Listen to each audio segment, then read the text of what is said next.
नाचते नहीं, कौन कहता है भगवान नाचते नहीं, कौन कहता है भगवान नाचते नहीं, कौन कहता है भगवान नाचते नहीं। गोपियों की तरह तुम नचाते नहीं, गोपियों की तरह तुम नचाते नहीं, कौन कहता है भगवान रोते नहीं, कौन कहता है भगवान रोते नहीं। देवकी मैया ने कृष्ण को खुश करने के लिए, प्रसन्नता के लिए भोजन बनाया। भोजन थाली में सुंदर सुंदर व्यंजन बनाए। कृष्ण आए, बैठे, थाली को देखा, बस देखते ही झरझर झरझर अश्रु बहने लगे, रोने लगे। थाली छोड़ के उठ के छत पर महल में बैठ गए, वृंदावन की ओर देखने लगी। उद्धव आए। देवकी मैया ने उद्धव से कहा, उद्धव तू तो कृष्ण का यार है, जरा जाके पूछ, कृष्ण कुछ दुखी दुखी सा नजर आता है, क्या तकलीफ है उसको, क्या उसको यहाँ कोई असुविधा है, क्या उसको यहाँ प्यार नहीं मिल रहा। मैं माँ हूँ, शायद मुझे ना बताए, पर तू यार है, उसका मित्र है, तू पूछेगा तो बता दूंगा। गए उद्धव, छत पर देखा कृष्ण वृंदावन की ओर एक टकटकी लगा के रोते जा रहे हैं। उद्धव ने पूछा, हे कृष्ण, आप ये अच्छा नहीं किया आपने, देवकी मैया ने आपके लिए भोजन बनाया, छोड़ के आ गए, क्यों? कृष्ण कहते, उद्धव मुझे माफ करना, मुझे मालूम है मैंने ये ठीक नहीं किया, पर क्या बताऊं, उस थाली की एक कटोरी में देवकी मैया ने माखन रखा था। और उद्धव, जैसे माखन को देखता हूं, मुझे माँ यशोदा याद आ जाती है, मुझे ब्रज का वो दृश्य याद आ जाता है जहां ब्रज की गोपियां रोज सुबह उठती, माखन निकालती, किसके लिए? आज कृष्ण आएगा हमारे घर माखन चुराने। उद्धव ने कहा, क्या प्रभु, क्या कर रहे हो आप परम पिता परमात्मा हो, आप लोगों के लिए रोते हुए अच्छे लगते हो। भगवान रो रहा है, भूल जाओ उन ब्रजवासियों को।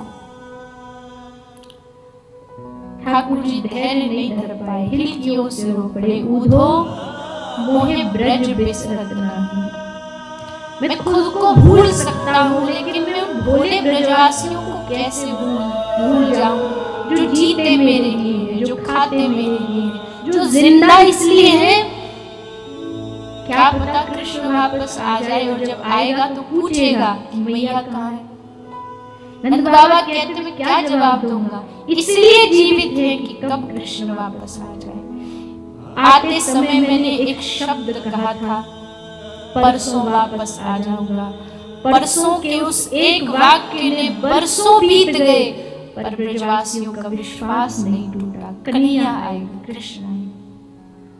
कौन कहता है ठाकुर रोता नहीं? अगर भक्त भगवान के लिए रोता है तो भगवान भी अपने भक्त के लिए रोता है। अगर सुदामा रोया है कृष्ण के लिए, तो कृष्ण भी तो रोया है।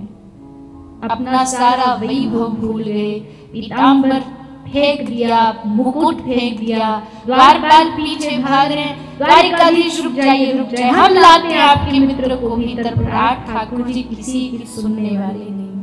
भागते भागते जाके सुदामा को गले से लगा लिया। इसलिए कौन कहता है भगवान रोते नहीं, कौन कहता रोते नहीं। तुम सुदामा के जैसे रुलाते नहीं। तुम सुदामा के जैसे रुलाते नहीं। अच्युतम केशवम कृष्ण दामोदरम। अच्युतम केशवम कृष्ण दामोदरम।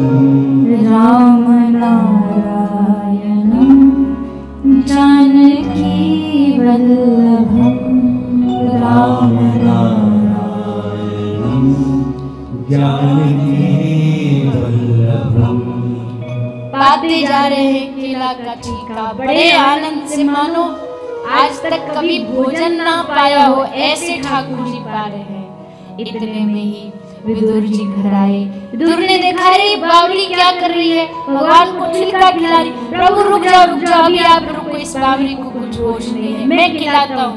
लिया छिला, ठाकुर जी को केला खिलाने लगे। पर भक्त वत्सल भगवान ने हंस के विदुर को कहा कि नहीं विदुर, अब तो पेट भर गया, अब पेट में जगह नहीं, अब तो पेट भर गया। केला का छिलका खा के ठाकुर जी ने ये सिद्ध कर दिया कि मैं भाव का भूखा हूं। ऐसा अद्भुत प्रसंग विदुर और विदुरानी का। विदुर और विदुरानी पर कृपा करके ठाकुर जी वहां से चले जाते हैं। और बस इसी दिन को याद करके विदुर और विदुरानी पूरा जीवन बिता देते हैं। कैसे ठाकुर जी आए थे, कैसे सेवा करी, ये याद करते करते पूरा जीवन व्यतीत हो जाता है। तो सुखदेव जी ने यहाँ विदुर जी का प्रसंग सुनाया।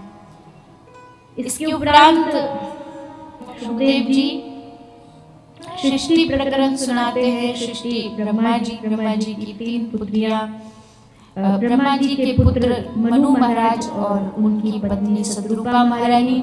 मनु शत्रुपा की 3 पुत्रियां आगुति, देहुति, प्रसूति, 2 पुत्र उत्तानपाद और प्रियव्रत।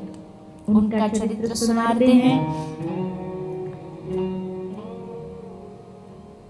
देहुति मैया का विवाह करदम ऋषि के साथ हुआ। उनके घर 9 कन्याओं का प्रागट्य हुआ और साथ ही साथ कपिल भगवान का प्रागट्य हुआ। कपिल भगवान जो सांख्य योग के प्रणेता है, सांख्य योग का सुंदर वर्णन अपनी माता को सुनाया है। माता देवती ने बहुत सारे प्रश्न किए, जिसमें से सबसे पहला प्रश्न यही था कि प्रभु मन बड़ा चंचल है, क्या करूं, कैसे भजन करूं। निर्वीणा नितरा भूमन अशक्त इंद्रिय दर्शनात् येन संभाव्यमानेन प्रपन्नाहं तम प्रभु। इंद्रियों को वश में कैसे किया जाए, तो फिर कपिल भगवान ने यहाँ नाम की महिमा बताई है। एकमात्र भगवान नाम के द्वारा इंद्रियों को वश में किया जा सकता है। भगवान का नाम जितना जाप किया जाएगा उतना ही मन भगवान की ओर चलेगा। और नाम जाप में बड़ा सुगम साधन है नाम जाप। अगर मैं आपसे कहूँ कि घर द्वार छोड़ के हिमालय की गुफा में भजन करो तो आप नहीं मानोगे। मैं कहूँ काम क्रोध लोभ मोह सब त्याग दो, एकदम मन को अपने वश में कर लो, तो वो हमसे होगा नहीं। मैं कहूँ करोड़ों रुपया अरबों रुपया दान कर दो, वो भी हमसे होगा नहीं। लेकिन मैं अगर ये कहूँ कि आप चलते फिरते खाते पीते जब आपको याद आ जाए तब आप ये कह दीजिए हरे कृष्ण कृष्ण कृष्ण हरे हरे, हरे राम राम राम हरे हरे। ये होगा कि नहीं होगा? देखो छोटे से बच्चे भी कह रहे हैं हो जाए। इतना सरल है, इतना सीधा सा है, बस बोलना ही तो है। आप बैठे हो यहाँ, देखा मैंने यजमान जी के हाथ में माला रहती है, एक छोटी सी माला है, तो हम भी तो कर सकते हैं। सुनना तो कान से ही है, ना तो हाथ सुन रहा है और ना जीभ सुन रही है। सुन तो कान रहा है, तो फिर माला भी नहीं है तो भी सुनते रहो मन मन में जीभ से हरे कृष्ण हरे हरे राम राम। या जो जिनके गुरु है, अगर गुरु ने कोई मंत्र दिया है तो उस मंत्र का जाप करो। इतना सरल साधन है, पैसा लगना नहीं, रुपया लगना नहीं। हमें आपसे को वृंदावन जाना है तो उसमें भी समय खर्च होगा, पैसा खर्च होगा, लेकिन नाम जपने में क्या खर्च है? कोई खर्चा नहीं। फिर भी हमारी मति नहीं मानती, फिर भी हमें लंबे चौड़े साधन तो अच्छे लगते। कोई कहे ताबीज बांधो, कोई कहे ये टोना टोटका कर लो, वो तो हम मान लेंगे। कोई ये कहे कि नहीं सीधा साधा नाम जाप करो, तो बोले इससे क्या होता है? नाम से क्या होता है? अरे नाम से क्या नहीं होता, राम न सकहि राम गुण गाए। बाबा तुलसी तो राम जी के परम उपासक है, वो खुद कह रहे राम भी चाहे तो अपने नाम की महिमा नहीं बता सकते, इतना बड़ा है राम का नाम। एक राम नाम क्या कर सकता है हम सोच नहीं सकते। एक बार क्या हुआ, एक नास्तिक था तो ऐसे बैठा था कथा में, तो महाराज जी बोले संत जो थे कि राम नाम तो सबका सार है। बाद में मिल गया, बाबा ये क्या आप राम नाम लगा रखे हो, क्या होता है इससे? मैंने तो आज तक नहीं लिया जीवन में। बाबा बोले बेटा एक उपकार कर दे, देख तू मेरे पास आए, एक कृपा तो कर ही सकता है। हाँ, एक बार बस मेरे सामने नाम बोल दे। अब तो फंस गया, अब ना बोले तो भी थोड़ा सा सामाजिक रूप से अच्छा नहीं लगता। चलो आप कह रहे हो ठीक है, लो बोल दिया राम। बाबा जी बोले तो बन गया काम, हो गया तेरा काम। बोले क्या काम हो गया? बेटा देख तूने अभी राम नाम लिया, बस एक बात याद रखना, अब अगर कोई तुझसे पूछे कि एक राम नाम के बदले में तुझे क्या चाहिए, तो बस इतना बोल देना जो एक राम नाम का फल मिलता वो दे दो। ये बात बस मेरी याद रखना। ठीक है बाबा जी आप कह रहे हो तो चलो। चला गया, कुछ वर्षों बाद उसकी मृत्यु हुई। मृत्यु बाद चित्रगुप्त यमराज जी लेकर गए। यमराज जी ने चित्रगुप्त से पूछा इनका हिसाब बताओ, क्या अच्छा और क्या बुरा? बोले अच्छा तो कुछ है ही नहीं, सब बुरा ही बुरा है। आज जीवन में एक बार बस इन्होंने राम का नाम लिया है, ये अच्छा है। तो यमराज जी बोले बता तुझे एक राम नाम के बदले क्या चाहिए, फिर तेरा बाद में बुरे कर्मों का हिसाब लेंगे। अब तुरंत संत की बात याद आई। यमराज जी से बोला यमराज जी एक काम करो, जो एक राम नाम का फल मिलता वो दे दो। अब तो यमराज जी की औकात की एक राम नाम का फल बता सके। यमराज जी तो चकित हो गए, क्या करें? ले हम नहीं बता सकते, इसके लिए तो तुमको इंद्र के पास चलना पड़ेगा, इंद्र बताएगा। यमराज जी और वो भगत जी उसको लेकर के इंद्र के पास गए। इंद्र से पूछा कि एक राम नाम का फल क्या है? इंद्र बोला हमको क्या पता, हमने लिया हो तब तो पता हो कि एक राम नाम का फल क्या होता। सृष्टि के रचयिता ब्रह्मा जी से पूछो, वो बता देंगे। तो ब्रह्मा जी के पास गए, ब्रह्मा जी से पूछा एक राम नाम का फल। ब्रह्मा जी बोले ये सब्जेक्ट हमारे आउट ऑफ सिलेबस है, हमको इसके बारे में कुछ भी ज्ञात नहीं। हाँ, जो इस राम नाम को दिन रात जपता उससे पूछो। भगवान बोले ना शंभो, राम राम राम करके विष पी गए, इतना राम नाम में उनके पास चलो। तो यमराज जी, इंद्र जी, भगत जी और ब्रह्मा जी ये सब पहुंचे शिव जी के पास। शिव जी से पूछा महाराज आप बता दो एक राम नाम का फल। शिव जी बोले हमारा काम राम नाम लेना है, फल क्या मिलता है ये हम नहीं सोचते। हम नाम इसलिए थोड़ी लेते फल मिलेगा, हमने कभी उस तरफ ध्यान ही नहीं दिया। हम तो राम नाम में आनंद आता सो लेते। तो गड़बड़ हो गई, अब कौन बताएगा? बोले अब तो जिसका नाम है उसी के पास चलो, वही बताएगा। तो यमराज जी, इंद्र जी, भगत जी, ब्रह्मा जी, शिव जी ये सब पहुंचे राम भगवान के पास। साकेत में पहुंच के राम जी से कहा प्रभु आप बताइए एक राम नाम का फल क्या है? राम जी बड़ी जोर से हंसे, बोले इस इंसान ने जीवन में कोई अच्छा कर्म नहीं किया, लेकिन फिर भी देखो आज इसको खुद ब्रह्मा जी, शिव जी, यमराज जी, इंद्र जी अपने साथ पकड़ करके मेरे धाम लाए, इससे बड़ा एक राम नाम का फल क्या हो? सबसे बड़ा फल तो यही है कि एक राम नाम ने से मेरे द्वार तक, मेरे चरणों तक पहुंचा दिया। तो एक राम नाम भी विफल नहीं जाता है साहब। एक नाम लोगे तो बैंक अकाउंट में सेफ जमा हो गया। मीरा कहती है खर्चे न खोए या को चोर न लूटे, दिन दिन बढ़त सवायो, पायो जी मैंने राम रतन धन पाए। इस राम नाम का कोई डर नहीं है कि इनकम टैक्स वाले छापा मार देंगे। पता चले रात रात में मोदी जी ने सब 1000 2000 सब बंद। अब घबरा रहे, अब क्या होगा, तिजोरियों में जो जमा है उसका क्या होगा, कब क्या हो जाए, चोर ले जाए, चोरी कर ले जाए। लेकिन मीरा कहती है ये नाम का धन ऐसा है कि ना तो कोई इसे चुरा सकता है, ना ये खर्च होता है, दिन रात बढ़ता है, ये कभी घटता नहीं है। इतना बड़ा धन है भगवान राम के, कृष्ण के नाम का। इसलिए इतनी सी बात तो आप मान ही लीजिए, कोई और बात इस कथा से मानो मत मानो, कि जब याद आ जाए चलते फिरते आपकी जिह्वा, अरे भक्ति के लिए समय नहीं चाहिए, भक्ति के लिए मन चाहिए होता है।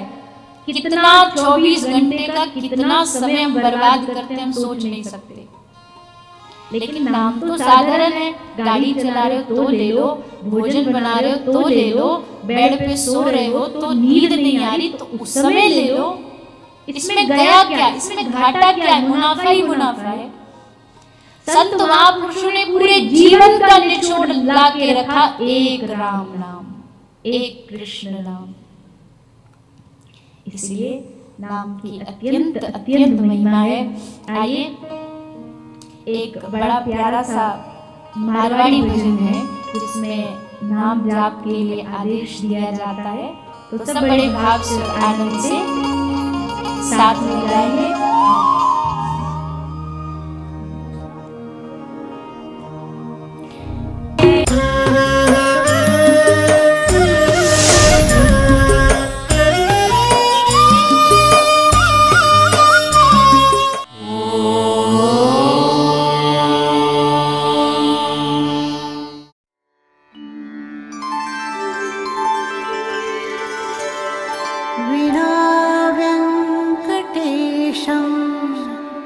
ननाथो ननाथः सदा वेङ्कटेशं स्मरामि स्मरामि।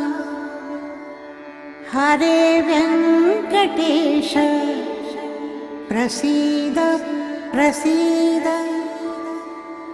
प्रियं वेङ्कटेश प्रयच्छ प्रयच्छ।